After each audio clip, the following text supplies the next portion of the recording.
रामकृष्ण हरी. रामकृष्ण हरी सर्वांना.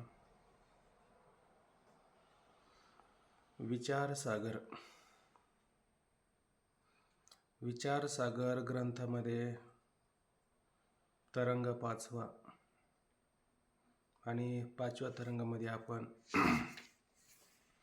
कालपर्यंत विचार करून आलो की आनंदमय कोशास आत्मा मानणाऱ्यांची मतं, ज्यांना आत्मस्वरूपाविषयी भ्रांती निर्माण झालेली आहे. भ्रांती निर्माण होण्याचं कारण वेदांतशास्त्राचा ज्याला संस्कार नाही आहे. वेदांतशास्त्राचं तात्पर्य काय आहे, तो त्याचा जो अभिप्राय आहे, तो अभिप्राय लक्षात न आल्यामुळं अशा भ्रांत असणाऱ्या लोकांना त्यामुळे आत्मा कुठे कुठे कशा कशा स्वरूपाने भासत असतो. तर त्यामध्ये आपण काल पाहिलं की चितजडवादी पूर्वमीमांसक वार्तिकार कुमारिल भट्ट त्यांचंही मत त्या ठिकाणी पाहिलं. ते आत्मा 2 प्रकाराने त्या ठिकाणी मानत असतात. तो आत्मा कसा मानतात, जड आणि चेतन रूप, प्रकाश आणि अप्रकाश रूप मानतात. माध्यमिक शून्यवादी बौद्ध त्या ठिकाणी आत्मा शून्य स्वरूपाचे मानतात. आणि काही आत्म्याला त्या ठिकाणी काही क्षणिक विज्ञानरूपी आत्मा बुद्धी आहे अशा स्वरूपाने त्या ठिकाणी मानत असतात. त्यानंतर कुमारिल भट्टांचीच असणारे शिष्य प्रभाकर आणि नाईक यांची त्या ठिकाणी अशी मतं होती. म्हणजे कुमारिल भट्टाप्रमाणेच ते सिद्धांत देतात, पण आपली मतं जरा थोडी वेगवेगळे मानतात की आत्मा त्या ठिकाणी प्रकाशरूप का आहे, चेतनरूप का आहे आणि जड का आहे. तर त्याचं म्हणणं आहे का मन आणि आत्म्याच्या संयोगातून एक ज्ञान नावाचा गुण उत्पन्न होतो, त्यामुळे आत्मस्वरूपाचं त्या ठिकाणी ज्ञान उत्पन्न होतं. मग ज्ञान नावाचाच गुण उत्पन्न होतो असं नाही, तर सुख दुःख द्वेष इच्छा धर्म हे सारे उत्पन्न होतात कुठं, आत्म्याच्या ठिकाणी. आणि त्या 21 दुःखांचा ध्वंस झाला की त्याच्यामध्ये मन जे आहे त्याचाही ध्वंस त्या ठिकाणी होऊन जातो आणि मग ज्ञान नावाचा गुणही शिल्लक राहत नाही. मग आत्मा परत आपल्या मूळ स्वरूपात म्हणजे कुठं, जड स्वरूपामध्ये त्या ठिकाणी राहत असतो, असं त्यांचं त्या ठिकाणी एक म्हणणं आहे. म्हणून आत्मस्वरूपाविषयी जी भ्रांती निर्माण झालेली आहे, त्या भ्रांत पदार्थाच्या ठिकाणी त्या असणाऱ्या कोशालाच त्याने आत्मा म्हटलेला आहे. म्हणून ते सगळे आनंदमय कोशामध्ये भ्रांत झालेले आहेत. कोण? जे वेदांत वाक्याचं ज्यांना श्रवण झालेलं नाही किंवा ज्या लोकांचं वेदांत वाक्यावरती विश्वास नाही. तुम्ही म्हणाल प्रभाकर, नाईक, वार्तिककार हे तर सगळं शास्त्र म्हणजे वेदांतातलेच लोक आहे ना, आस्तिक लोक आहे. आस्तिक जरी असेल तर वेदांताने ब्रह्माचे जे स्वरूप सांगितलेलं आहे त्या स्वरूपाविषयी ह्या लोकांना सर्वांना काय भ्रांती आहे. म्हणजेच ते कसे आहेत, बहिर्मुख स्वरूपाचे हे लोक त्या ठिकाणी आहेत. आता बहिर्मुख सांगत असताना आपण असा एक विचार केला की काही जीवाचे कोश आणि काही ईश्वराचे कोश म्हणजे ब्रह्माचे कोश आणि ईश्वराचे कोश आपण काल थोडे पाहिले.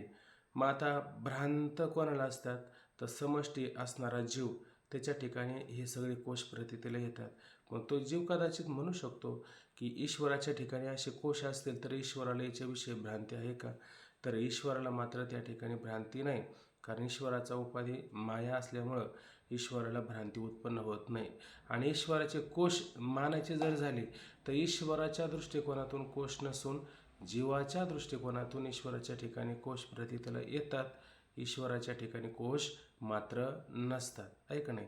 असे हे आता थोडे शास्त्राचा संस्कार झालेला आहे, परंतु वृत्ती अजून काही अंतर्मुख झालेली नाही. ते बहिर्मुख वृत्ती असणारे लोक त्या ठिकाणी आहे. त्याच्यामध्ये जरा उत्तम असणारा जो आहे तो पण त्या कोणत्या तरी कोशाच्या ठिकाणी आसक्त झालेला असून आसक्त होऊन तोही त्या ठिकाणी ईश्वराला अशा पद्धतीनं भजत असतो. म्हणजे कोणत्या तरी एका कोशाला आजही तो भजनाचं काम करत असतो, भजायचं काम करत असतो. मग कोणाला तो भजतो, तर मग काय त्याचे नाव वैश्वानर, अजून काय ब्रह्म, विष्णू, शंकर, गणपती, हिरण्यगर्भ अशी त्यांची त्या ठिकाणी नावं आहे. या कोणत्या तरी एका कोशाला, आता थोड्या दिवसांनी गणपती बसते, मग त्यावेळेस एक कोशच आपण पूजत असतो ना, एक कोश पूजतो. आता खरं सांगा, तो कोश पूजण्याच्या मागचा आपला हेतू काय असतो सांगा बरं? काय हेतू असतो? मुलगा व्हावा, संसार व्हावा, अमुक व्हावा, तमुक व्हावं, हाच भाव असतो ना. मग तो कोश आपल्याला काय देईल बरं? जैसे क्षेत्री पेरेजे ते वाचून आनंदाने विचे. क्षेत्रात जमिनीत तुम्ही जे पेराल तर तुम्हाला तेच फळ मिळाल का नाही? तेच फळ तुम्हाला मिळू शकतं. यावरून काय लक्षात येतं? तुम्ही वास्तव पाहिलं तर त्या कोशाने तुम्हाला काय दिलं का? गणपती नावाचा कोश आहे, शंकर नावाचा, हे कोश लक्षात घ्या. मला सांगा, जसं आपण पाहतो की नाही, तर किडा पाहतो आणि किड्याला बाहेरून आवरण असतं, पण किडा बाहेर असतो का आत असतो? किडा आतमध्ये असतो. आणि कोश बाहेरून असतो, किडा आतमध्ये असतो. आपण कोशाला पूजतो, म्हणजे आपण कारेला पूजतो. कारणाला कधी पूजतो का? आपल्याला कारणाशी तात्पर्य आहे का? आपल्याला कोणाला तरी वाटलं का की देवा तुची गणेशू सकलार्थम ओम नमो आद्या वेद प्रतिपाद्या जय जय सो संवेद्या आत्मरूपा देवा तूची गणेशू, आहे का नाही? देवा तूची गणेशू वरून काय सकलार्थमती प्रकाशू, असं कधी म्हटलं का आपण? आणि ह्या ओव्यांचा कधी विचार तरी केला का? बरं, धडाडा चालूच आहे, हे देव पूज, देव पूज, सगळ्या देवांना पूजायचं काम आहे. या देवांना पूजणं म्हणजे काय? कोणत्या तरी एका कोशामध्ये गुंतून पडलेले. कोशामध्ये जसा कोश कीटक जसा कोशामध्ये गुंतून पडतो, तसे आपण सुद्धा काय झालेले, कोश कीटक त्या ठिकाणी झालेला असून एका कोशामध्ये आपणही आज गुंतून पडलेलो आहोत. याचा आपल्याला भ्रम आहे आणि हा भ्रम काय झाला पाहिजे? निवृत्त झाला पाहिजे. आणि मग भ्रम निवृत्त होऊन जर कोशाला पूजलं तर तो कोशामध्ये गुंतून पडेल का? आता सांगा. त्याला कळलेलंच आहे हे काय? देवा तूची गणेशो, देवा तूची शंकरो, देवा तूची विष्णू, सगळं काय. मला वाटतं ते गणपतीचा अथर्वशीर्ष, त्याच्यामध्ये त्याचं मोठं वर्णन आलेलं आहे की तो गणपती कोण आहेत, खलबिदम ब्रह्म, तुम ब्रह्माशी तुम, बरंच त्याच्यामध्ये वर्णन आलेलं आहे. ते मला आता आठवत नाही पूर्ण, पण त्यामध्ये केवळ असणाऱ्या स्वरूपाचं वर्णन केलं आणि त्याला उपाधी लावून दिली.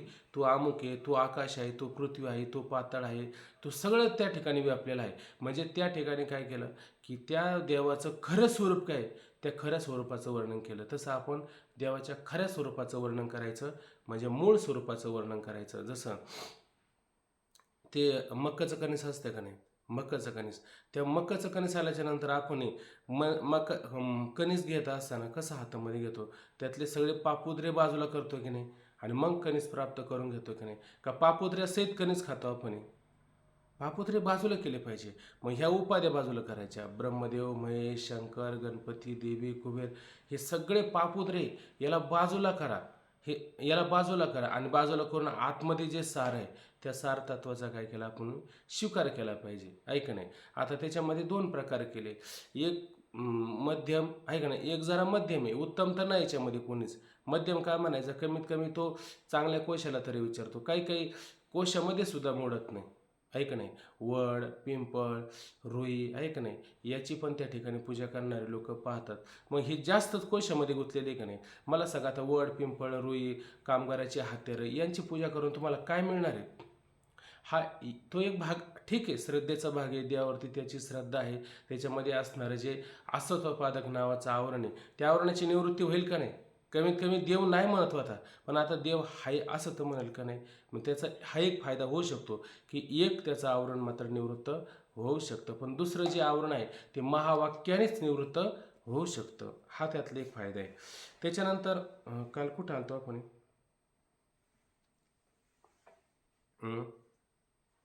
आता हे काय दिलं? शिष्य सर्व पदार्थ, हे चालतं काय ना, सर्व पदार्थामध्ये परमात्म्याची प्राप्ती आहे. मग कुदळ, बेळू, अश्वथ आदी पदार्थाच्या ठिकाणी ते परमात्म बुद्धी करतात, यात बिघडले काय? आता याच्यामध्ये शिष्याने परत म्हटलं, अहो की परमात्मा तत्व तर सगळीकडे भरलं की नाही? विठ्ठल जळी स्थळी भरला, रिता ठाऊ नाही उरला, आहे का नाही? देव कुठं भरला नाही बरं? देव सगळीकडे भरलेला आहे. मग त्याने कुदळ, फावडं, अमुक तमुक ह्याची पूजा केली तर बिघडलं कुठं बरं? तर ते म्हणले, बिघडलं कुठं? आमचं काय म्हणणं आहे, बिघडलं नाही. फक्त नक्की बिघडतं कुठं माहिती का? की त्यालाच देव मानतो हे बिघडतं. ते उपाधी दिले का नाही?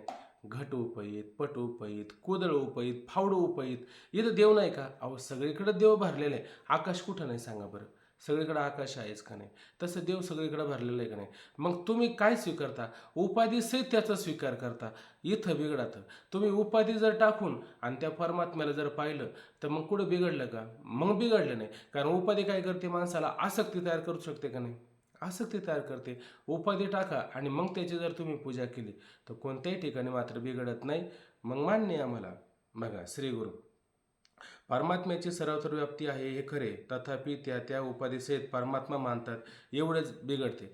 त्या त्या उपाधीसहित परमात्मा मानतात, हे बिघडलं का नाही, हे तर बिघडतं का नाही. उपाधी टाकलीच पाहिजे ना. उपाधीच्या नावे घेतला शिंतोडा, तुकोबराय म्हणतात. उपाधीच्या नावाने आम्ही काय घेतला, शिंतोडा घेतला का, उपाधी घेतली आम्ही, उपाधी टाकून दिली, ऐक नाही. आमची खरी उपाधी कोण आहे, आयुष्याच्या साधने सच्चिदानंद उपाधी घेणे. आयुष्य हे मोठं साधन आहे का नाही, याच्यामध्ये कोणती उपाधी घ्यावी, असं आमदार, खासदार, प्रधानमंत्री या उपाधी घ्याव्या, ह्या घेत बसाव्या. मी सच्चिदानंद रूप आहे ही उपाधी घ्यावा मनुष्याने, मी सच्चिदानंद रूप आहे अशी उपाधी त्याने त्या ठिकाणी घ्यावी. मग बिघडतं कुठं, या नको त्या उपाधी त्या ठिकाणी तो स्वीकारतो आणि त्याच्या ठिकाणी आसक्त होतो, आहे का नाही. अशा भ्रांतीने यथार्थ जीव जीवेश्वर स्वरूपास विसरून देहाधिकाच्या ठिकाणी जीवांना आत्मभ्रांती होते. मग पाप पुण्य करतात आणि एकदा भ्रांती निर्माण झाली की मग भ्रांतीनंच मनुष्य काय करतो, पाप पदवी घेणे उपाधी का, पदवी आहे का नाही, म्हणजे ही पदवीच म्हणजे उपाधी झाली ना थोडक्यात. पदवी म्हणजे पद, पद म्हणजे उपाधी झाली त्याला थोडक्यात त्या ठिकाणी, बरोबर आहे. मग पाप पुण्य करतात आणि अंतर्यामीपासून इथं वेळोबापर्यंत दिलं का नाही, इथं वेळू घ्यायचा बघा, वेळूवा असा शब्द घ्यायचा. तिथं उकार जर दिला तर मग ते वरचा मुद्दा, म्हणजे वरचा मुद्दा म्हणजे काय, काही त्या ठिकाणी वैश्वानर, हिरण्यगर्भ, विष्णू महेश आहे का नाही, हे हे जे आहे का नाही, तर हे अंतर्यामी ना आपल्यामध्ये, हे आपल्यामध्ये व्यापलेले आहेत. आणि वेळोबापर्यंत हे बाहेर व्यापलेले त्या ठिकाणी. म्हणून वेळोबापर्यंत म्हणजे बाहेरचे, कुदळ, फावडं वगैरे असं घ्यायचं. आणि अंतर्यामी म्हणजे हिरण्यगर्भ वगैरे यांना त्या ठिकाणी घ्यायचं. इथपासून तर इथपर्यंत उपासना करून त्यापासून सुखाची इच्छा करतात. आणि हे काय करतात, उपासना करतात, आहे का नाही. म्हणजे आश्वस्त पिंपळाला प्रदक्षिणा घालणं, आहे का नाही, काहीतरी किती सोमवार करायचे ते सोमवार करणं, अमुक करणं, तमुक करणं, हे उपासनाचे का नाही, उपासनाचे. जसं शेतकऱ्यापासून आपला बैलाला शेतकऱ्यापासून कष्ट आहे, तर जो भेद मानतो त्याला कोणापासून कष्ट असतं, अहो बैलाला शेतकऱ्यापासून कष्ट आहे का नाही, त्रास आहे का नाही, का विसर पडला त्याचा आपल्याला, तसं त्या मनुष्याला कोणापासून त्रास आहे बरं आता, अहो देवापासून त्रासच आहे ना. हा, तो देवाचा भक्ष झाला नाही का आता. कोण, जो जो त्या ठिकाणी देव वेगळा मानतो आणि मी वेगळा आहे, भेद पाहतो, तो देवाचा पशु नाही का, देवाचा पशु जे आहे का नाही.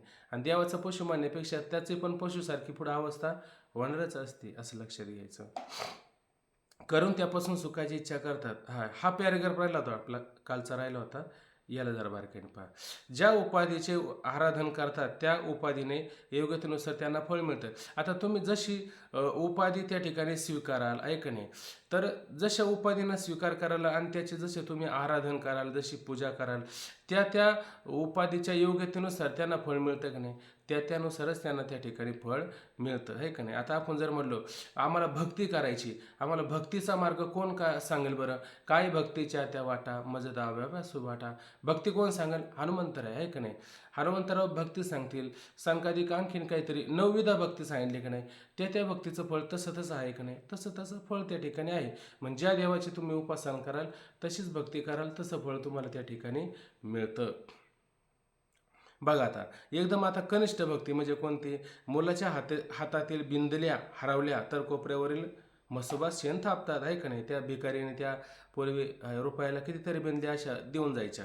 तर समजा त्या बिंदल्या लहान मुलाला खेळण्याकरता असायच्या, पण आता त्या बिंदल्या हरवल्या, आणि हरवल्या का कोणी चोरून नेल्या, म्हणे कोणीतरी मुला कोण हरवायच्या नाही पण चोरून नेल्या असतील, मग त्याचं काहीतरी व्हावं, त्याचं काहीतरी व्हावं म्हणून आता देवाला काय करायचा, नवस करायचा. पण देवाला आता नवस करून कसं काय देव मान्य करेल? मग त्याला काहीतरी दिलं पाहिजे ना. मग काय नाही म्हणायचे, कोपऱ्यावर एखादा म्हसोबा असेल, त्या म्हसोबाला जाऊन काय करू, शेण थापू वाटलं तर. मग म्हसोबाला त्या ठिकाणी शेण थापलं जातं आणि म्हसोबा प्रसन्न होतो. आणि म्हसोबा प्रसन्न झाल्याच्या नंतर काय करतो, काय नाही, फक्त ज्याने बिंदल्या चोरून नेले असेल त्याला जास्तीत जास्त हागवण वगैरे लागू शकते. याच्यापेक्षा म्हसोबा काही जास्त प्रसन्न होत नाही. का झालं एखाद्याला प्रसन्न? अरे नाही होत म्हसोबा प्रसन्न, नाही का नाही? मग एवढं त्याचं फळ आहे का नाही? एवढं त्याचं फळ आहे. याच्यातून काय निष्पन्न झालं? काही निष्पन्न झालं नाही, सगळे व्यर्थ गेलं. म्हणजे बिनल्या व्यर्थ गेल्या, म्हसोबा व्यर्थ गेला आणि शेण थापणं व्यर्थ गेलं आणि आपल्या जीवनातला सगळ्यात महत्त्वाचा काळ व्यर्थ गेला, हे लक्षात ठेवा. त्याची फळ चोरणाऱ्यास फाळ झाले तर हागवण लागते इतकेच. त्याचप्रमाणे त्याचप्रमाणे विष्णुवादी श्रेष्ठ देवांचे आराधन केले तर महान ऐश्वर प्राप्त होईल. आणि विष्णुवादी म्हणजे विष्णू, महेश, शंकर वगैरे अशा देवांचं जर ऐश्वर उपासना आराधना जर केली तर त्या ठिकाणी मोठं ऐश्वर प्राप्त होईल का नाही? त्या ध्रुवाला लागत होतं काय, आढळपद लागत होतं, त्याला ते मिळालं का नाही? किंवा उपमन्यू नावाचा एक भक्त होऊन गेला आहे का नाही, की उपमन्यूला काय पाहिजे होतं, दूध पाहिजे होतं, दुधाचा सागर दिला का नाही? दुधाचा सागर दिला. म्हणजे ह्या मोठ्या असणाऱ्या देवतांचं तुम्ही जर आराधन केलं तर ते तुम्हाला देऊ शकतात की नाही? सारं त्या ठिकाणी देऊ शकतात, मोठं ऐश्वर त्या ठिकाणी प्राप्त करून देऊ शकतात. सुदामा ब्राह्मण होता, दुःखाने पूर्ण पिडला होता का नव्हता? आणि कृष्ण परमात्म्याला शरण गेला तर गाव सोन्याचा घेतला. सगळं गाव सोन्याचं करून दिलं का नाही? सगळं गाव सोन्याचं करून दिलं. पण अर्जुन सुद्धा भगवंताला शरण गेला होता. अर्जुनाला भगवंतानी गाव सोन्याचं करून दिलं का सगळ्यातून मुक्त करून टाकलं? मुक्त केलं. मग आता गाव सोन्याचं करायचं का लोखंडाचं करायचं का चांदीचं करायचं? लोखंडाचं केलं, चांदीचं केलं, सोन्याचं केलं का ते स्वतंत्र आहे का परतंत्र आहे? ते परतंत्र केलं. अहो, लोखंडाच्या पिंजऱ्यात काय ठेवला आणि चांदीच्या काय ठेवला आणि सोन्याच्या काय ठेवलं तर पारतंत्र्याचे ना पिंजरा, म्हणजे बरोबर ना. मग सोन्याचं गाव केलं तर सोन्यात मध्ये आसक्ती. मग आता सुदामा श्रेष्ठ ठरला का अर्जुन श्रेष्ठ ठरला? अर्जुन श्रेष्ठ ठरला. कारण अर्जुनाने देव म्हणून देवाला शरणागती केली का देवाला गुरु म्हणून शरणागती केली? गुरु म्हणून. हा, अर्जुनाने देवाला गुरु म्हणून शरणागती केली. तसं देवाला देव म्हणून शरणागती कधी करू नये. शहाणपणा जर होत असेल, कळत असेल तर लक्षात घ्यावा. देवाला देव म्हणून शरणागती करू नये, देवाला गुरु म्हणून शरणागती करायची. आपले जे गुरु आहे ना त्या गुरुलाच देव मानायचं. देव आणि गुरु काय भिन्न असतात का? देव तेचे संत, देव तेचे संत, हरी तेथे संत, संत तेथे हरी, ऐसे वेदचारी वर्णिताते. हरी आणि संत भिन्न नसतात, आहे का नाही? तर दोन्ही कशा असतात? एक असतात. म्हणून आपल्या गुरुमध्ये म्हणजे जो आपल्याला आत्मस्वरूपाचा बोध करून देतात, सांगितलं की नाही कीर्तनामध्ये? म्हणून जे आपल्याला आत्मस्वरूपाचा बोध प्राप्त करून देतात त्याला देव समजावचं आणि देव हाच गुरु आहे, लक्षात ठेवायचं. देव काय अभंग मी काल पण म्हणून गेला सांगतो, विसरलो की. त्याचप्रमाणे विष्णुवादी श्रेष्ठ देवाचे आराधन केले तर महान ऐश्वर प्राप्त होईल. परंतु ज्ञानाशिवाय मोक्ष परमसौख्य प्राप्त होणार नाही. परमसौख्य म्हणजे काय? आत्मस्वरूपाची प्राप्ती करून घेणं, स्वरूपाला प्राप्त होणं, हेच खरं परमसौख्य. बाकीचे तुम्हाला जर विषय जर देवाने जर दिलेत ते विषय किती काळापर्यंत टिकणार आहे मला सांगा ना. रावणाने सोन्याची लंका केली, किती काळ टिकली सोन्याची लंका? हाय का तिथं बघायला आता रावण? हाय का सोन्याची लंका? मग ते ऐश्वर घेऊन काय झालं बरं? नाही नाही म्हणे आमचं ऐश्वर 7 पिढ्या टिकेल. आणि 8व्या पिढीला तू बघायला येणार आहे का? का तुझं ऐश्वर काय? तुला मागच्या जन्मातलं काय आठवतं का? मागच्या जन्मात तुझा संसार नव्हता का? सारे होते. कोणी आता तुला पाहिलं त्या ठिकाणी? कोणी नाही. तुला कोणीतरी विचारतं का तुझ्या नावाने कुठं पिंडाचा एखादा पिंड तरी ठेवला जातो का?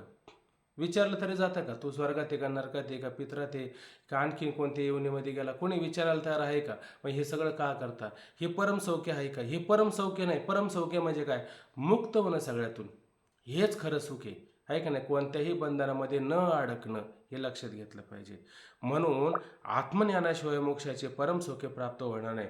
विष्णुवादी श्रेष्ठ देवता स्वतः गुरु होऊन आत्मज्ञानाचा उपदेश करतील, असे त्यांचे ऐश्वर आहे. आता तुम्ही विष्णुवादी देवतांचं जर आराधन केलं तर आराधन करताना कसं करायचं? देव म्हणून आराधन करू नका, गुरु म्हणून आराधन करा. देवाला मागणी करा. देवापाशी कधीतरी रडा, मी अनुभव सांगतो, खरं सांगतो. ज्ञानोबा तुकोबारायपाशी जर गेले तर कधी कधी रडा, ते देव स्वरूप आहे आणि ते स्वतःच गुरु म्हणून तुमच्यापाशी येतील. कोणत्या रूपाने येतील, कशी येतील हे सांगू शकत नाही, पण नक्कीच येतील असं लक्षात घ्या. जणू काय त्यांचाच आविर्भाव आपल्यामध्ये होतो की काय, किंवा कोणामध्ये होतो आणि ते स्वतःच आम्ही आज आळंदीला जर गेलो ना, ज्ञानोबरायांचं दर्शन नाही जर झालं तर चालेल, पण डॉक्टर जाधवबाबांचं दर्शन झालंच पाहिजे, मिसळबाबांचं दर्शन झालंच पाहिजे. त्याने नुसतं आपल्याकडे जरी पाहिलं ना तरी आपला त्या ठिकाणी काय होतो, उद्धार होत असतो. म्हणून आपण ह्या सगळ्यांना आराधन करताना कसं करायचं, गुरुरूपाने आराधन करायचं. त्यांचं मोठं ऐश्वर आहे. माऊलीचं ऐश्वर सांगताना माऊली तुकोबराय म्हणतात की नाही, जयाची याद्वारे सोन्याचा पिंपळ, अंगे ऐसे बळ रेडा बोले. रेडा बोले म्हणजे काय, सामान्य बळ आहे का, विशेष असणारं बळ आहे त्या ठिकाणी. म्हणून अशा पद्धतीनं तुम्ही त्यांचं आराधन केलं तर ते मुक्त नाही करायचे का, मुक्तही करू शकतात. विष्णुवादी श्रेष्ठ देवता स्वतः गुरु होऊन आत्मज्ञानाचाही उपदेश करतील असे त्यांचे ऐश्वर आहे. परंतु उपासकाने तशा हेतूने उपासना मात्र केली पाहिजे. असा उपासनानुसार फळ मिळते आणि जसे उपासना कराल तसंच तुम्हाला फळ मिळेल का नाही, तशाच पद्धतीनं फळ हे असतं. कारण क्रिया केली म्हणजे त्याला फळ नक्कीच असतं, आहे की नाही. तशी तुमची उपासना कशा स्वरूपाची आहे त्या उपासनेनुसार फळ आपल्याला हे निश्चित ठरलेलंच असतं. याचे कारण बघा आता, स्थूल सूक्ष्म सर्व प्रपंच ईश्वराच्या 3 शरीरा अंतर्गत आहे. बघा बरं का, याचे कारण सांगतात. स्थूल सूक्ष्म सर्व प्रपंच ईश्वराच्या 3 शरीरा अंतर्गत आहे. हे तीनही देव बघा बरं, प्रपंच ईश्वराच्या 3 शरीरा अंतर्गत आहे का नाही. जेव्हा त्याला विराट म्हणलं जातं तेव्हा त्याचा अंत लागेल का. अहो कोटी ब्रह्मदेवाचं आयुष्याचं साह्य जर घेतलं तर किती विराट पुरुष आहे.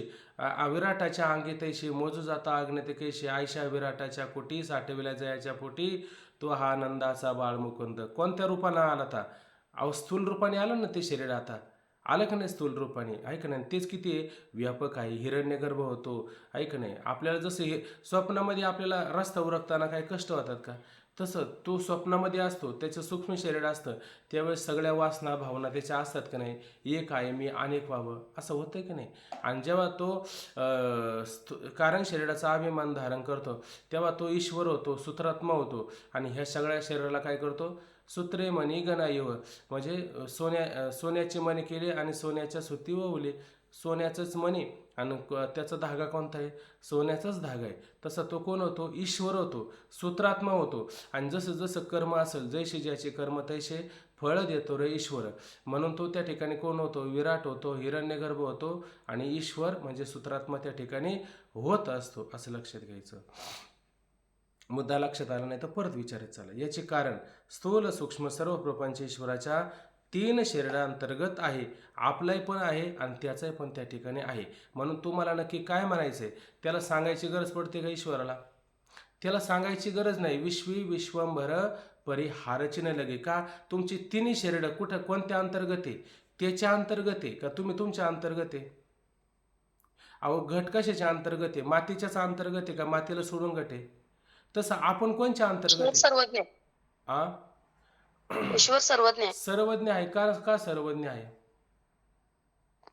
कारण तो आपलं स्वरूपच आहे. अहो आपण तुम्ही त्याचं त्याच्या स्वरूप आहे. अंतर्गत आहे ना, का तो तुमच्या अंतर्गत हा, आहे. बरोबर.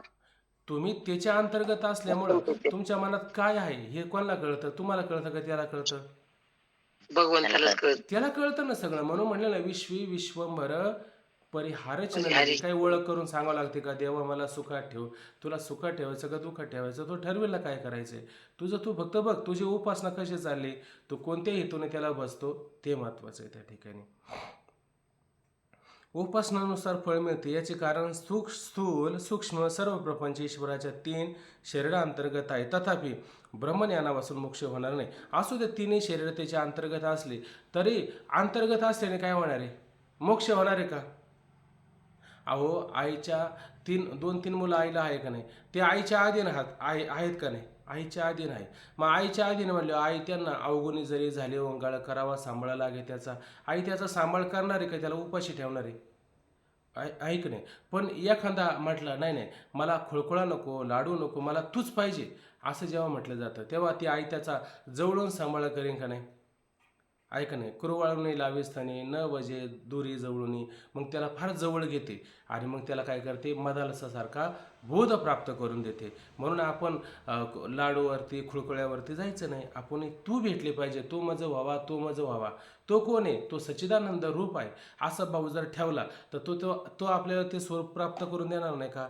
नक्कीच आपल्याला त्या ठिकाणी तो प्राप्त करून देऊ शकतो. म्हणून ते स्वरूप प्राप्त करायचं म्हणजे काय? मी सच्चिदानंद ब्रह्म आहे. त्या ब्रह्मस्वरूपाचा जोवर बाध होत नाही, ऐका ना, ब्रह्मस्वरूपाचा जोपर्यंत बाध नाही, बोध होत नाही, तोपर्यंत आपल्याला मोक्ष होणार नाही. ब्रह्मज्ञाना वाचून मोक्ष होत नाही. जर मोक्षाची इच्छा असेल तर त्याने विचार करून पंचकोशाहून जीवेश्वराचे स्वरूप पृथक जाणून त्या दोघांचे ऐक्य जाणले पाहिजे. आता ज्याला मोक्षाची इच्छा आहे का नाही, त्याने काय करायचं? पंचकोशाहून, ऐक नाही, 5 कोश आहे का नाही, 3 शरीराच्या अंतर्गत किती कोश आहेत? 5 कोश आहेत. स्थूल शरीरामध्ये कोणता कोश येतो? अन्नमय, आणि सूक्ष्म? मनोमय, हम्म. बस. निर्मय, मनोमय आणि प्राणमय. हा, हे लक्षात राहिलं पाहिजे. किती दिवस झालं आपलं रोज चिंतन चालू आहे. आणि कारण शरीरामध्ये आनंदमय, मग आनंदमय, आता कशाचा बात करायचा? 3 शरीराचा बात करायचा का 5 कोशांचा बात करायचा? 5 कोश. 5 कोशांचा मग 5 कोशाचा बात केला, मग 3 शरीराचा बात वेगळा होतो का? त्याच्याबरोबरच होतो. त्याच्या बरोबरच मग पंचकोशाचा बात करा, नाही तर 3 शरीराचा बात करा, म्हणजे विषय संपला. असं लक्षात घ्यायचं. पंचकोशाहून जीव स्वरूपाचे स्वरूप पृथक जाणून, म्हणजे वेगळं जाणावं, त्या दोघांचे ऐक्य आहे. कोणाचं? जीवाचं आणि कुटस्थ ब्रह्मरूप त्याचं काय त्या ठिकाणी ऐक्य आहे, हे जाणले पाहिजे.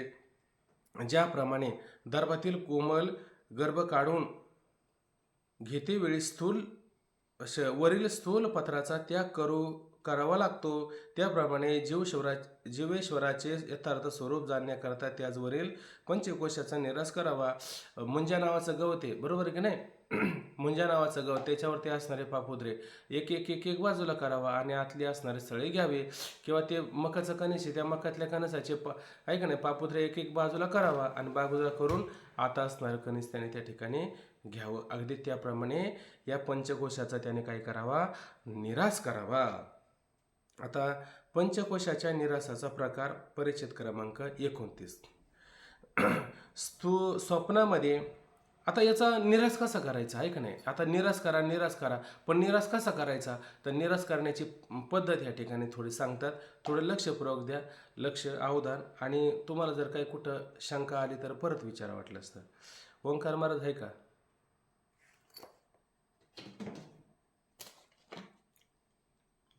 दर्भाच कोमल दर्भ काढून, म्हणजे दर्भ हे ते दर्भ फार कोमल असतं. गवताची काडी, आतमध्ये काडी असते ना, गवत असतं ना, गवतावरती पापुद्रे येतात का वरती, आहे का नाही? ते पापुद्रे हळूच बाजूला काढायचे, अगदी व्यवस्थित बाजूला करायचे. पापुद्र्याला जर झटका जर दिला तुम्ही, हिसका जर दिला, आतली काडी मोडेल का नाही? आतली काडी मोडेल. आपल्याला काय पाहिजे? पापुद्रे पाहिजे का काडी पाहिजे? आपली ती काडी मिळवायची ना आपल्याला. म्हणून अगदी व्यवस्थित ते पापुद्रे काढले, हिसका न देता हळूच काढले, तर आतली सळी ती काडी आपल्या हातात येईल का नाही? काडी आपल्या हातामध्ये येईल. म्हणून त्याने मक्याचं कणस नाही सांडले. त्याने मक्याचं कणस काय तुम्ही कसंही स्वाला, काय फरक पडत नाही. तसं ह्या आत्मस्वरूपाचा विचार करता असताना इथं शब्दसुद्धा पोचत नाही. लक्षात घ्या. माऊली म्हणतात, आपलं झाला असं 6व्या अध्यायामध्ये विचार, तर ते म्हटले, तुम्ही मी ब्रह्म आहे, अहम ब्रह्म आहे की नाही, असं जरी म्हटलं तरी आत्मस्वरूपाला मोठी इजा, मोठा धक्का बसल्यासारखं होतो. कसं काय? तुम्ही जेव्हा तोंड उघडता की नाही, तोंड उघडता तेव्हाच मी ब्रह्म, तुकोबरा म्हणतं की नाही, शब्दाने केला नाश. तुम्ही शब्दाने म्हटले ना मी ब्रह्म आहे, तरी त्या आत्मस्वरूपाचा काय होतो? दोष निर्माण होतो. ते कसं? ज्यावेळेस मी ब्रह्म आहे असं तोंड उघडता की नाही, त्यावेळेस काय होतं? आतमध्ये असणारी जी ज्योत आहे, ती ज्योत काय करते? तोंड उघडल्याच्या नंतर हवा कुठं जाते? आत तोंडात जाते. माऊलीने एक कल्पिक तयार केलं होतं. हवा आत जाते, हवा आत गेल्याच्या नंतर आत असणारा जो दिवा आहे, तो दिवा एकदम शांत तेवत आहे का नाही? शांततेवत आहे. जेव्हा त्याला वाऱ्याची थोडी जरी झळक लागली तर तो फडफड करतो की नाही, फडफड करतो. म्हणून तिथं काय बोलायचं, काहीच बोलायचं नाही, एकदम शांत, एकदम मौन होऊन राहायचं, तिथं काही बोलायचं नाही. तसं ह्या गवताच्या काडीला थोडासुद्धा हिचका द्यायचा नाही, अगदी हळूच हळूच हळूच. माऊली म्हणता की नाही, जैसा भ्रमरूपा रघु सेविती परी कमळ दळेन येणती, तैशा परी आहे सेविती ग्रंथी. ग्रंथाचं वर्णन करताना, सेवन करताना, श्रवण करताना कसं करायचं, ते जसं भुंगा आला का नाही, त्या फुलावर बसला का नाही, तो किती जोरात फुलावर बसतो बरं. असा आला का धडकन सगळी फुलं हालून देतो, का कधी बसला हे फुलाच्या कळ्यांना सुद्धा कळत नाही, ते कळीला सुद्धा कळत नाही इथं कोण आला, किती वेळ बसला, कसं सेवन करून गेला. कमळ दळणी येणं ती अगदी तैशापरी, अगदी तशा पद्धतीनं आपण एक एक एक एक हळूच पापुद्रा काढायचा आणि मग ती गवताची काडी प्राप्त करून घ्यायची. तसं आपलं जे आत्मस्वरूप आहे त्याला अजिबात कोणत्याही स्वरूपाचा धक्का न लागता एक एक असणारा जो कोश आहे त्या कोशाचा काय करायचा, निराश करायचा. पण आता निराश करायचा तो कसा करायचा सांगतो म्हणले आम्ही पुढं. पहा, स्वप्नामध्ये स्थूल देहाचे भान होत नसून, आता स्वप्न पडतं की नाही आपल्याला, स्वप्नामध्ये आपल्याला स्थूल देहाचं भान होतं का? स्वप्नामध्ये जेव्हा स्वप्न पडतं तेव्हा आपल्याला असं वाटतं का, बघा आता मी किती वेळ झोपलो, जरा हातपाय सरळ करून झोपलं पाहिजे, असंच झोपलं पाहिजे, कानाडगं झोपलं पाहिजे, उलथं पालथं झोपलं पाहिजे, असं तुम्ही स्थूल देहाचं तुम्हाला ज्ञान तरी असतं का?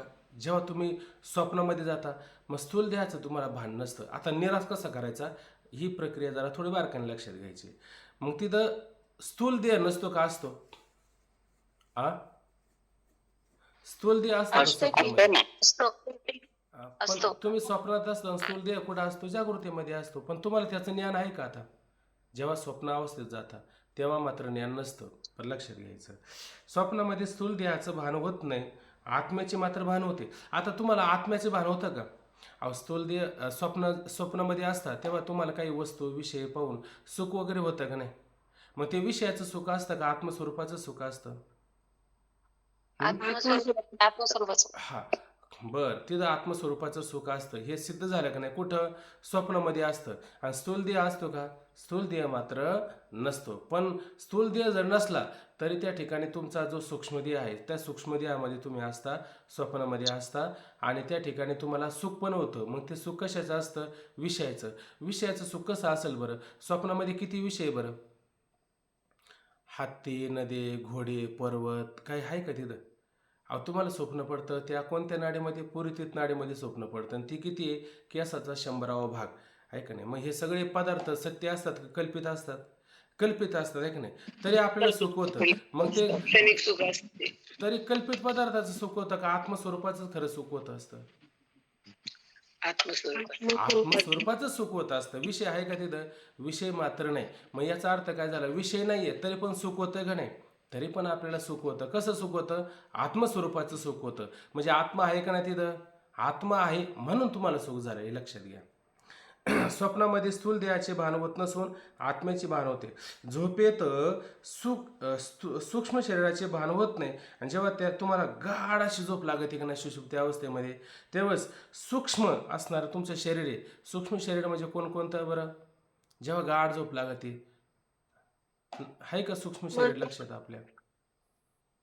पंचकृत पंचमहाभूताचं का अपंचकृत पंचमहाभूताचं शरीर असतं सूक्ष्म शरीर? पंचीकृत महाभूतांचं. ठीक आहे. आणि काय काय असतं त्याच्यामध्ये? मनोमय विज्ञान, मनोमय शरीर, पंचकरण, पंचप्राण, असं येते. पंचज्ञानेंद्रिय, पंचकर्मेंद्रिय, पंचप्राण आणि मन, बुद्धी, चित्त, अहंकार किंवा एक अहंकार घ्या. अंतःकरण. हा, असं घेतलं लक्षात आहे का नाही? ते सूक्ष्म शरीर आहे का नाही त्या ठिकाणी? बर, मग पुढे पहा, झोपेत सूक्ष्म शरीराचे भान होत नाही. हे सूक्ष्म शरीर आहे याचं भान होतं का? त्या ठिकाणी भान होत नाही. तथापि सुखरूप आत्म्याचे स्वयंप्रकाशाने भान होतं. पण सुखरूप असणारा आत्मा त्याचं मात्र स्वयंप्रकाशाने भान होतं का नाही? स्वयंप्रकाशाने त्या ठिकाणी आपल्याला भान मात्र होत असतो, आहे का नाही? कसं कसं काय भान होतं बरं आपल्याला? कधी कळतं आपल्याला? झोपेत कळतं का भान होतं? झोपेत सांगायला तरी आहे का कोणी तिथं? अहो आता तुम्हाला हे जे भान होतं ना, हे आत्मस्वरूपाचं भान आहे, हे झोपेत कळतं का आपल्याला? नाही हो, मी आपण जेव्हा जागा होतो का नाही मग म्हणतो, अहो मी जड होऊन पडलो होतो, मी काय जाणत नव्हतो. आणि सुखाने झोपलो होतो. तुम्ही उगाच आले आणि मला उठवलं आहे का नाही. पण मी किती शांत झोपलो होतो. मला उठायचंच नव्हतं, माझी इच्छाच होत नव्हती आहे का नाही. पण तुम्ही उठवलं म्हणून मी उठलो. मी मस्तपैकी सुखाने झोपलो होतो. आता सुख विषयापासून होतं का आत्मस्वरूपाचं होतं त्या ठिकाणी? हं? सुख कशाच होतं त्याला? आत्मस्वरूपाचं सुख होतं, हे लक्षात घ्यायचं. आत्मस्वरूप हा. तथापि सुखरूप आत्म्याचे स्वयंप्रकाशाने भान होते. झोपेत सुखाचे भान नसेल तर मी सुखरूप निजलो अशी स्मृती जागृतीत होणार नाही. आणि झोपेत सुखाचं भान नसलं तर मी सुखरूप झोपलो होतो असं त्याला स्मृती अनुभव हा येतो. तो चुकीचा आहे का बरोबर आहे? बरोबर येतो असतो, कारण ती प्रतीती येत असते. ती स्मृती जी असते ती पूर्व अनुभविक असते का नाही. पूर्वीचा जो अनुभव घेतला त्याची स्मृती होते का बिगर अनुभवाची स्मृती होते आपल्याला? पूर्वी कधीतरी अरण्यात वाघ पाहिला, त्याची स्मृती झाली, ती अनुभवाची झाली का बिगर अनुभवाची झाली? अनुभवाचीच झाली ना आपल्याला. तसं तुम्ही झोपेत सुख भोगलं होतं, त्याचा तुम्हाला अनुभव आला म्हणून तुम्ही म्हटले सुखाने झोपलं का बिगर अनुभवाची स्मृती झाली? अनुभवाची झाली. मग ते सुख भोगलं होतं ते कोणतं होतं? विषयाचं होतं का आत्म्याचं होतं मग? आत्मस्वरूप. आत्मस्वरूप असणारच सुख आहे, म्हणून त्याची तुम्हाला प्रतीती येते, अनुभव येतो, म्हणून तुम्ही म्हणता मी सुखाने झोपलो होतो. झोपेत सुखाचे भान नसेल तर मी सुखरूप निजलो होतो अशी स्मृती जागृतीत होणार नाही. म्हणून सुखाचे ज्ञान झोपेत आहे. शिवाय ते सुख विषयापासून होत नाही, कारण तेथे विषय नसतात. तिथं विषय कोणता आहे का? तिथं एकही विषय त्या ठिकाणी मात्र नसतो. म्हणून झोपेत असणारे सुख आत्मस्वरूपच म्हटले पाहिजे. आत्मा स्वयंप्रकाश आहे, त्या प्रकाशाने सुखरूप आत्मा झोपेत भासतो. आता आत्मा काय परप्रकाशाने प्रकाशित होतो का स्वयंप्रकाशाने स्वयंप्रकाशित असतो? स्वयंप्रकाशाने प्रकाशित म्हणण्यापेक्षा तो काही प्रकाशित होत नाही, प्रकाशितच असतो आहे का नाही. फक्त त्याच्यावरती काय येत असतात? आच्छादन येत असतात. जागृतीमध्ये येतो का नाही, मला हे मिळवायचं ते मिळवायचं, हे मिळवायचं म्हणून त्याला ते आवरण पडतं का नाही. जागृतीमध्ये तुम्ही म्हणता का नाही आपल्याला हा विषय मिळवायचा म्हणजे आम्हाला सुख होईल, तो विषय मिळवायचा म्हणजे आम्हाला सुख होईल, असं तुम्ही म्हणता की नाही. मग त्या आत्मस्वरूपावरती अज्ञानाचं आवरण येतं का नाही. वास्तविक पाहिलं तर त्या विषयामध्ये सुख आहे का सांगा बरं? नाही ना सुख, आहे का नाही. आणि विषयामध्ये जर सुख असतं तर पहिला विषय मिळाल्याच्या नंतर दुसऱ्या विषयाची इच्छा तुम्हाला का झाली असते बरं? झालीच नसते ना. ज्या अर्थी तुम्हाला पहिला विषय मिळाल्याच्या नंतर दुसरा विषय काही काळाने परत मिळवा वाटतो, त्या अर्थी विषय ते कसे व्याभिचारी आहे. ते सुखरूप आहे का? ते सुखरूप नाही. जसं विषय व्याभिचारी आहे तसं हे देह सुद्धा व्याभिचारी आहेत का नाही. देह सुद्धा व्याभिचारी आहे. मग हे सुख आतापर्यंत मिळतं हे कशापासून मिळतंय? आपल्या आत्मस्वरूपाचंच आपल्याला सुख मिळतं असतं. आपण त्या तुकोबऱ्यांचा निवी अभंग पाहतो की नाही, श्वानाशी भोजन दिले पंचामृत तरी त्याचे चित्त हाडावरी. पाहिलं का नाही आपण? तरी त्याचं चित्त हाडावरी. आणि ते हाड खाण्याकरता गेलो आहे का नाही, कारण त्याचा स्वभाव कुठं? हाडाकडं.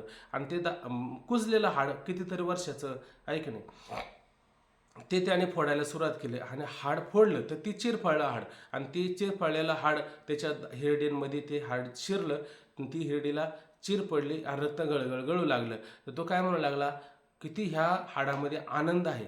खरंच हाडात आनंद होता का त्याच्या रक्ताचाच आनंद होता? पण तो वाटतो कुठं? त्याला हाडामध्ये वाटत असतो. तसं हे सुख मिळतं आपल्याला, ही वस्तू मिळाली म्हणजे मला सुख, ती वस्तू मिळाली म्हणजे मला सुख असं वाटतं. वास्तविक पाहिलं तर त्या कोणत्याही वस्तूत कोणत्याही विषयामध्ये सुख नसतं. सुख असतं ते आपल्या आत्मस्वरूपामध्ये असतं. बघा ना, एखाद्या वेळेस अशी काही वेळ येतं आपल्याला, लहान मुलं असतं ना, त्याची जेव्हा आई हरवती कुठं जत्रेत म्हणा बाजारात म्हणा, हरवली जाते आई आणि त्याची ताटातूट होती, तेव्हा त्याला कोणीतरी लोक जवळ घेतात आणि म्हणतात, बाळा हे बघ आता ही जत्रा भरली, तुला बत्ताशे देऊ का, तुला भजी देऊ का, तुला जिलेबी देऊ का, तुला काय देऊ खायला? मला काहीच नको देऊ खायला, मला आई दे खायला. खायला नाही म्हणजे माझी आई मला मिळाली पाहिजे असं म्हणतो का नाही तो. याचा अर्थ काय होतो? त्याला मग हे सगळे पदार्थ नको जवळ आहे का नाही, त्याच्यासाठी 8 तास करत होता का नव्हता? करत होता. आता तो 8 तास न करता त्याला वस्तू मिळतात, पण त्याच्यात त्याला सुख वाटतं का? त्याच्यात सुख वाटत नाही. त्याच अर्थी त्या विषयामध्ये सुख आहे का? त्या विषयामध्ये सुख नाही. हे सिद्ध झालं का नाही? हे सिद्ध झालं. आत्मा स्वयंप्रकाश आहे, त्या प्रकाशाने सुखरूप आत्मा झोपेत भासतो. निधी आता इथं नवीन विषय आला बघा. निधी ध्यासनाचे फल जी निर्विकल्प समाधी, त्यात अज्ञानकृत आवरणरहित सुखरूप आत्म्याचे भान होते. आता लक्षात घ्यायचं. निधी ध्यासन आहे का नाही, निधी ध्यासनाची परिपक्व अवस्था म्हणजे काय बरं, कोण सांगेल आता? समाधी हा, मग समाधीला वेगळं म्हटलं का निधी ध्यासनामध्ये त्याचा अंतर्भाव केला? निधी ध्यासामध्ये त्याचा अंतर्भाव. हम्म. मग आता निधी ध्यासन म्हणजे काय बरं? बुद्धीचा परित्याग करून अनात्मकार वृत्तीचा परित्याग करून बुद्धी स्थिर राहणे यालाच निधी ध्यासन का म्हणतात. जीव ब्रह्म ऐक्य अशी अंतःकरणाची वृत्ती स्थिर करणं, आणि अशी रोजच करणं, अशी रोज करता करता करता करता त्याची परिपक्व अवस्था होणं, आणि पूर्णपणे त्या समाधीला. ठिकाणी काय होणं, निधी ध्यासनाची परिपक्व अवस्था म्हणजे समाधी. समाधीतले दोन प्रकार आहे, एक सविकल्प आणि एक निर्विकल्प. सविकल्पामध्ये काय असते, त्रिपुटी असते, आणि निर्विकल्पामध्ये काय असते, त्रिपुटी रहित अशा पद्धतीची काय असते, अवस्था असते. म्हणजे तिथं ध्यान आणि ध्येय राहतं का, राहत नाही. म्हणजे तो कशा अवस्थेला गेला आता निधी ध्यासन राहिलं नाही त्याचं.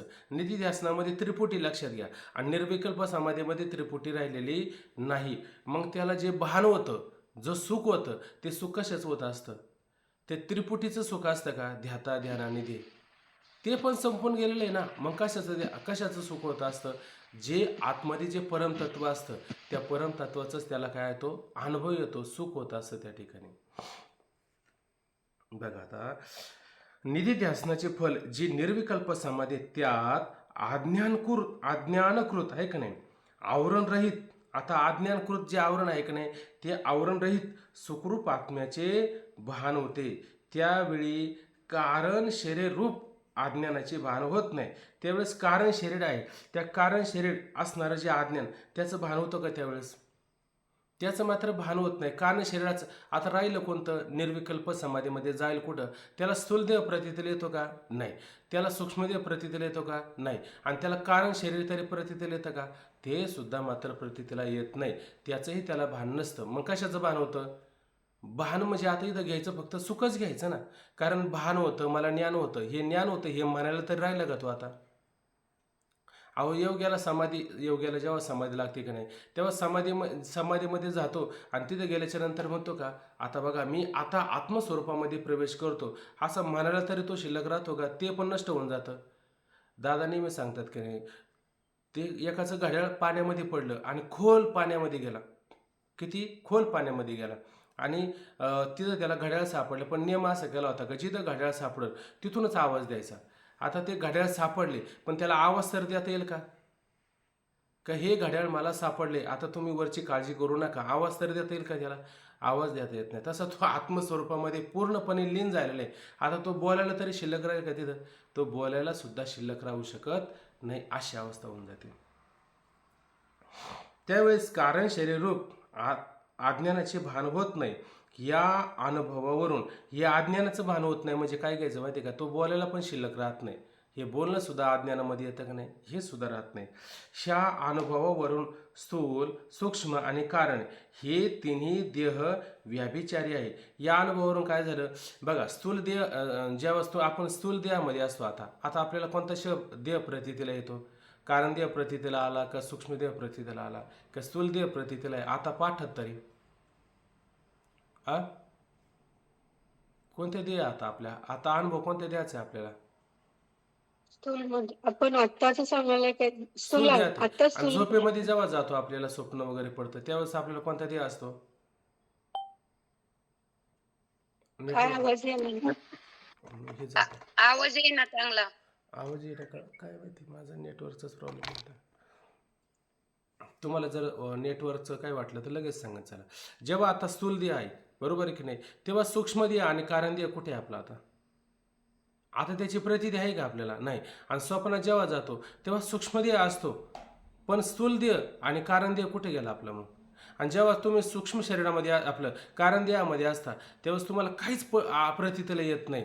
येतं काय प्रतीतीला? काहीच प्रतीतीला येत नाही. तेव्हा तुमचा स्थूल देह आणि सूक्ष्म देह कुठे गेला आता? मग एक तरी देह आहे का व्यावहारिक? एक तरी देह व्यवहाराने राहतो का कुठं? एकही देह व्यवहारामध्ये राहत नाही. म्हणजे याचा अर्थ हे तिन्ही देह व्यभिचारी आहेत का? हे तिन्ही देह त्या ठिकाणी व्याभिचारी आहे. आणि तिन्ही देहाच्या अवस्थेमध्ये आत्मा कुठं व्याभिचारी तुम्हाला वाटला का? तिन्ही देहाच्या व्यवहारामध्ये आत्मा जागृतीमध्ये असता तेव्हा तुम्हाला हे सगळं प्रतीतीला येतं. हे सुख तुम्हाला प्रतीतीला येतं. ते सुख कोणाचं असतं? विषयाचं का असतं का आत्म्याचं असतं? आत्म्याचं असतं. आत्मा आणि जेव्हा तुम्ही सुषुप्तीमध्ये आपलं स्वप्नामध्ये जाता, ऐक नाही, सूक्ष्म देहामध्ये जाता, त्यावेळेस तुम्हाला तिथं सगळे जे सुख होतं तिथं खरे विषय आहेत का खोटेच विषय असतात? खोटे विषय असतात. तिथं जे तुम्हाला सुख होतं ते कशाचं होतं? विषयाचं होतं का आत्म्याचं होतं? आत्म्याचं होतं. आणि कारण देहामध्ये तर काहीच नसतं, सगळं द्रुम मात्र असतं. त्यावेळेस तुम्हाला जे सुख होतं ते कशाचं होतं? ते सुद्धा आत्म्याचं सुख होतं. मग आता आत्मा सांगा, तिन्ही देहामध्ये आणि तिन्ही अवस्थेमध्ये कुठं तुम्हाला व्याभिचाराने ठरलं बरं? आणि तिन्ही अवस्थेमध्ये देह व्याभिचाराने ठरतो का नाही? देहाच्या ठिकाणी व्याभिचार होतो, आत्म्याच्या ठिकाणी व्याभिचार होतो का? व्याभिचार होत नाही. मग आता जे व्याभिचारी आहे त्याच्याशी संग करावा का जे अव्याभिचारी आहे त्याच्याशी संग करावा बरं आपण? अव्यभिचार अव्यभिचारी कोण आहे? आत्माच आहे. आणि त्याच्याशीच आपण काय करायचं? ऐक्य करायचं. म्हणून म्हटले काय आत्मावा अरे द्रष्टव्या श्रोतव्या मंतव्या निधिध्यासितव्या. आत्माच त्या ठिकाणी पाहण्यास योग्य आहे, आत्मा श्रवण करण्यास योग्य आहे, आत्माच चिंतन करण्यास योग्य आहे आणि आत्माच निधिध्यासन करण्यासाठी योग्य आहे. हे शरीर वगैरे यांचा काही विचार करण्यासारखं हे योग्य नाही. बरं चला, अज्ञानाची भान होत नाही. या अनुभवावरून स्थूल सूक्ष्म आणि कारण हे तिन्ही देह व्याभिचारी आहे. म्हणजे कोणताही एक देह तिन्ही अवस्थेत भासत नाही. मग कोणताही एक देह तिन्ही अवस्थेमध्ये मात्र भासत नाही आणि आत्मा मात्र सर्व अवस्थेत भासतो. म्हणून व्यापक आहे. म्हणून काय झाला? आत्मा त्या ठिकाणी व्यापक झाला. तिन्ही अवस्थेमध्ये तो असतो, तिन्ही अवस्थेमध्ये भासतो. अशा पद्धतीनं आत्मा कसा झाला? व्यापक झाला. व्यापक झाला म्हणजे कोणत्या देशात गेला तर आत्मा तिकडं नाही आणि इकडं आपल्या देशात आला का आत्मा असतो. असं कधी झालं का? आत्म्याच्या ठिकाणी देश, वस्तू, काल कधी भेद आहे का? भेद नसतो. सगळीकडे आत्मा भरलेला असतो. म्हणून आत्मा व्यापक आहे. अशा चिंतनाने तीन शरीरावरून आत्मा पृथक आहे, पृथक जाणावा. मग तीनही शरीरावरून आत्मा काय जाणावा? पृथक जाणावा. आणि तीन शरीरावरून आत्मा पृथक जाणला का पंचकोशावरून त्याला वेगळं करावं लागतो का? का पंचकोशाचा पण निराश तीन शरीरातच होऊन जातो? तीन शरीरामध्ये त्याचा निराश होऊन जातो. कसा? तर स्थूल शरीर अन्नमय कोश, कारण शरीर आनंदमय कोश आणि सूक्ष्म शरीरात प्राणमय, मनोमय आणि विज्ञानमय असे तीन कोश आहे.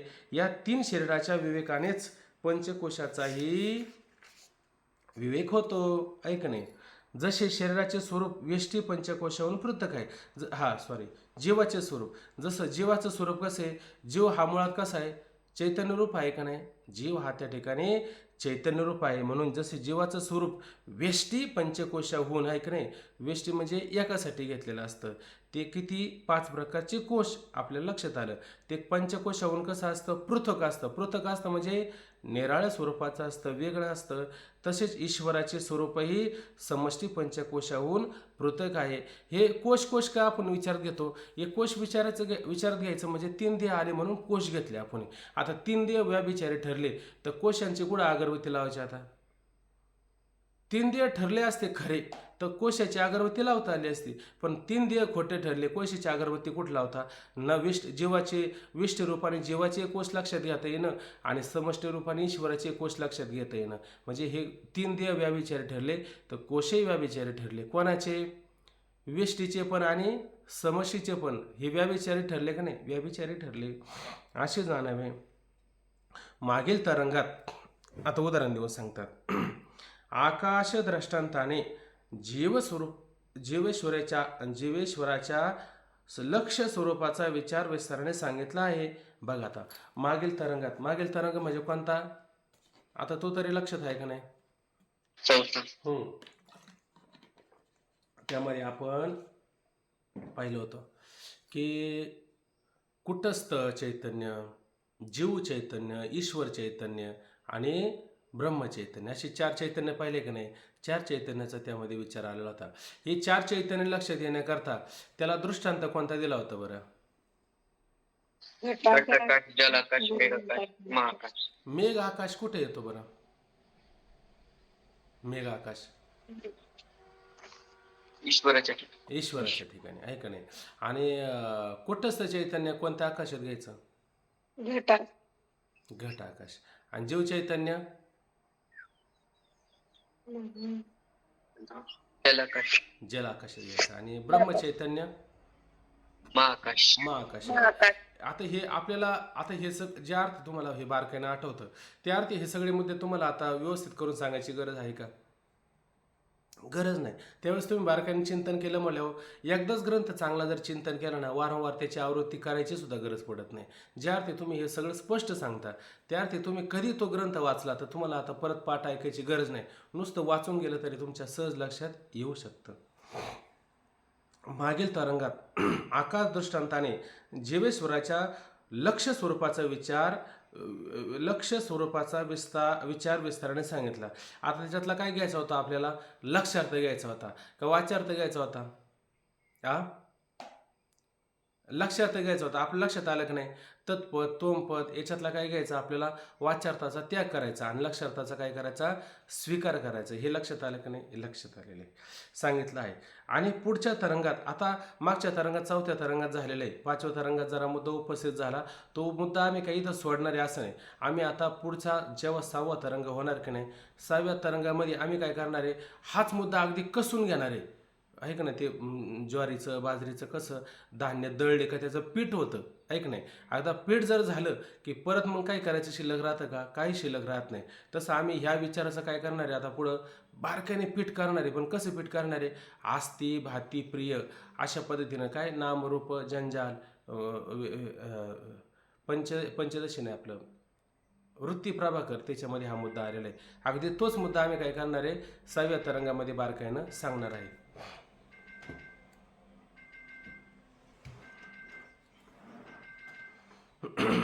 आणि पुढच्या तरंगात आस्ती भाती प्रिय रूप आत्म्याचे परमार्थ स्वरूप जास्त विस्तार करून सांगणार आहे. म्हणून यावेळी संशयकाने आत्मविचार सांगितला आहे. म्हणून आता आत्मस्वरूपाचा विचार कसा? संशयकाने थोडक्यात मोकळीत अशा स्वरूपाचा सांगितलेला आहे. केवळ पंचकोशाहून आत्मा वेगळा जाणला म्हणजे, आता बघा लक्षात घ्या, केवळ पंचकोशाहून आत्मा वेगळा जाणला म्हणजे एवढ्याने इति कर्तव्यता झाली असे नाही. आत्मा पंचकोशाहून वेगळा आहे एवढं करून चालेल का? त्याचा अनुभव पण घेतला पाहिजे.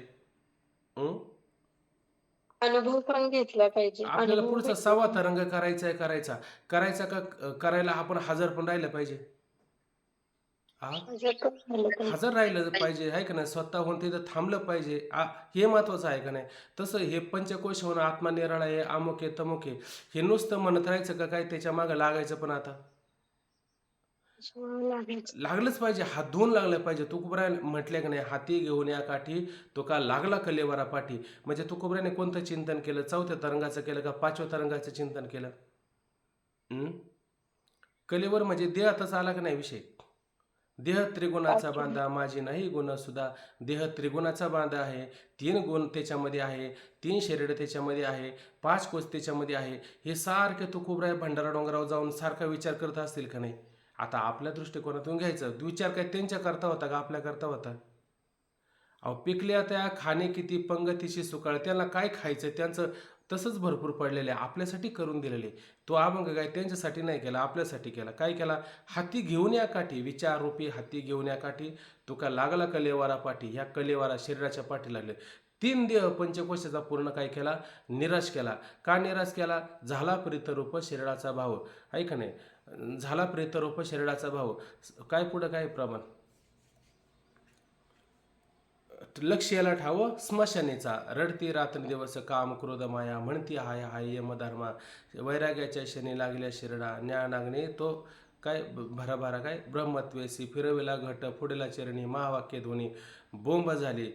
काय पुढं ज्याचं त्याला शरीर समर्पित केलं, तुका म्हणे दीप उजळला घटी, काहीतरी आता मला पुढचं प्रमाण आठवत नाही. अशा पद्धतीनं ह्या पूर्ण गोष्टीचा निराश केला की नाही? पूर्ण त्या ठिकाणी निराश केला. तसं ह्या सगळ्याचा फक्त विचार करून चालणार नाही. आपण स्वतः त्याच्या मागं काय केलं पाहिजे? हात धुवून मागं लागलं पाहिजे, हे लक्षात घेतलं पाहिजे.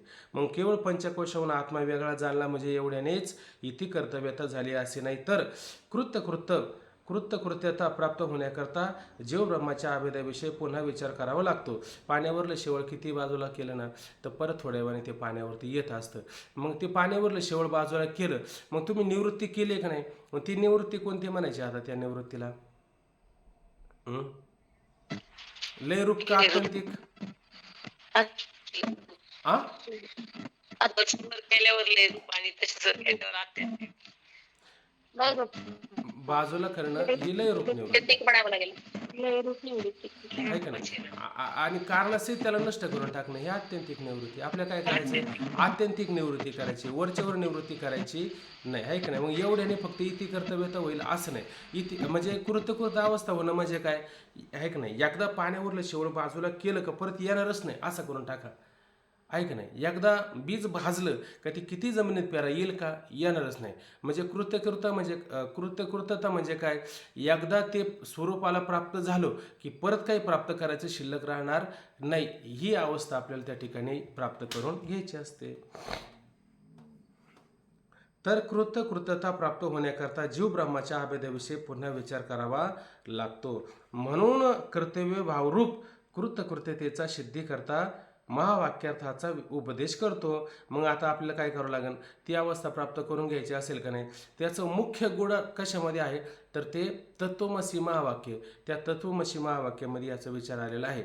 आता आपण फक्त तत्त्वम असी याचा विचार करून आलो का नाही तत्त्वम पदार्थ शोधण्यामध्ये, तर तेवढ्याने भागतं का, तेवढ्याने भागत नाही. तोच विचार आता परत 5व्या तरंगात आला का नाही, म्हणजे पहिल्या तरंगातला विषय परत 5व्या तरंगात ज्या अर्थी येतो त्या अर्थी पहिल्या तरंगात सांगून भागलेलं नाही, अजून 5व्या तरंगात आलेले. कदाचित 6व्या तरंगामध्ये परत विचार येईल, कदाचित 7व्या तरंगामध्ये येईल. कोणत्या तरंगात महावाक्य आलं नाही सांगा ना. प्रत्येक तरंगात महावाक्य चालेल, महावाक्याचाच विचार आपला चालू आहे, बरोबर आहे की नाही. महावाक्याचा विचार चालू आहे. म्हणून आता आपण ह्या महावाक्याचा विचार आता आज होणार नाही, पण उद्याला याचा विचार होईल.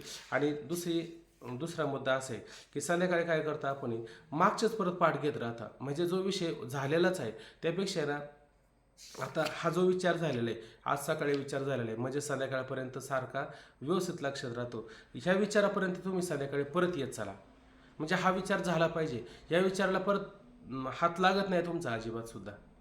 तुम्ही मागच्याच विचाराला परत वारंवार घोकेत राहता.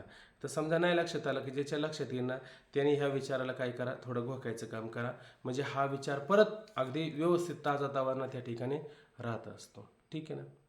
थांबून घेऊ आपण. ओम पूर्णमदः पूर्णमिदं पूर्णात् पूर्णमुदच्यते